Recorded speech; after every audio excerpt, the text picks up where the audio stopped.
Great, so now that we're comfortable with what the strain entails, we can now go and say, what about stress? Okay, so the beauty is, we understand now strain is given by BQ, like we had here. We also understand that that B is now a matrix, a 3x16 matrix.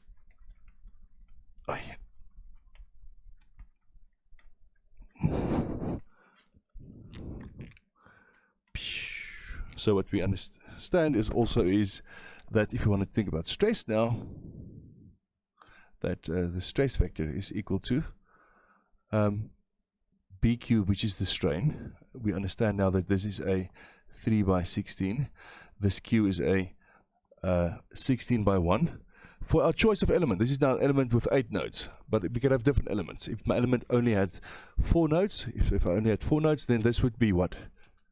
Let's just do that as a reflection.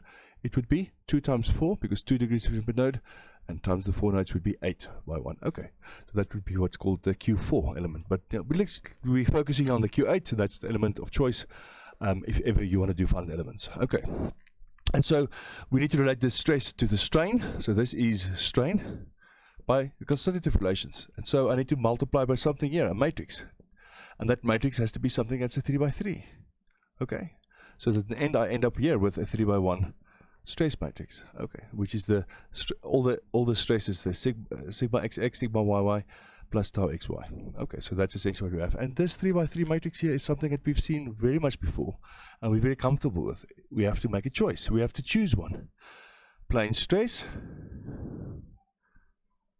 or plane strain. That's really what we have at play here. Plane stress or plane strain. That's Bob's your uncle. Beautiful. This is what this D matrix is all about. So same as before was when we made the choice for plane stress and plane strain when we were doing those solid mechanics problems. That's exactly the same matrix that we have to choose here for the finite elements to relate our strain to stress via an algebraic kind of set of expressions. Okay, so that's that. This is really encapsulates what stress is all about when it comes to the finite element method. So now we've gone through the whole to say displacement, geometry, strain, and stress. There's one thing that I just want to now package, now that we've made this choice, that the Q's is a 16x1 vector. I want to just go back to our displacement field just to also recap on that. After we've made this choice now, what would that displacement field look like if I want to package the U and V as sort of a vector and have a single set of Q's to describe the 16x1 vector to describe my displacements? So let's think about that. So this is the stress field. So this hopefully will be quite comfortable. This was a very quick extension because the stress and strain relationship it's really just the constitutive relation that relates the two. But I just want to now close the loop back to the beginning and say we had a U field and we had a V field, and what the textbook does is it essentially packages it as a bold U field. Okay, so this U is now this field here, UV.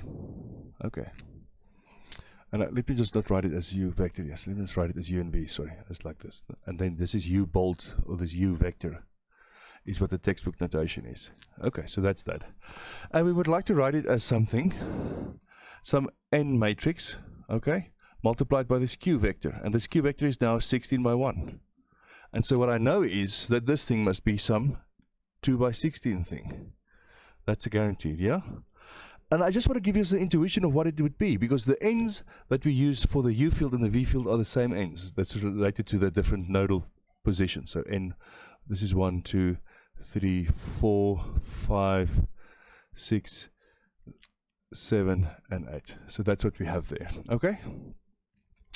And so immediately what we can see is if I have the notation to say n1 is associated with this, n2 is associated with that, so that the node number dictates the number of the n1 and n2, I could write here U vector is equal to UV.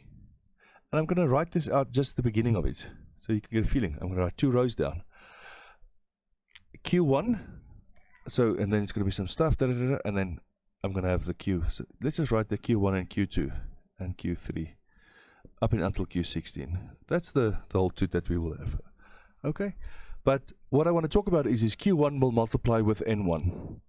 and this will be related to my displacement field. So if I multiply N1 by Q1, I will have this one contribution, N1 Q1, to my displacement. That's fine. If I go towards Q2, oh, that is related to the V field. So I don't want it to be present in my U field, so this must be a 0. I want a 0 to multiply by Q2. It's only the odd numbers that multiply with the ends, because they're only the odd numbers of the Q1 and Q3, Q5, Q7 related to the displacement in X. So I will have an N1 0, N2, because N2 will relate to Q3, and Q3 will be essentially this horizontal displacement there. And so what I will see is essentially this kind of pattern.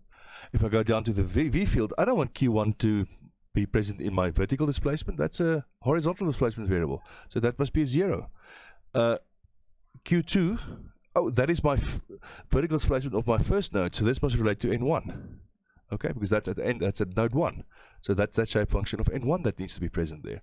And then this should be a 0 again, and then it is N2, 0, N3, and you can see that pattern continues on as well. So this is really just immediately what we can see is by this choice that we've made now to structure our Q's into a single vector, I can tell you that this N matrix, this 2 by 16 thing, will have this kind of pattern. It must have it, because all the odd terms here must sum together with their corresponding shape functions for the description of the used displacement, and all the corresponding even terms here must multiply with their respective shape functions to give us a vertical displacement. And that's the beauty of that. Okay, so this really gives us a good idea just to complete the loop back to where we were. So let's go and let's explore further.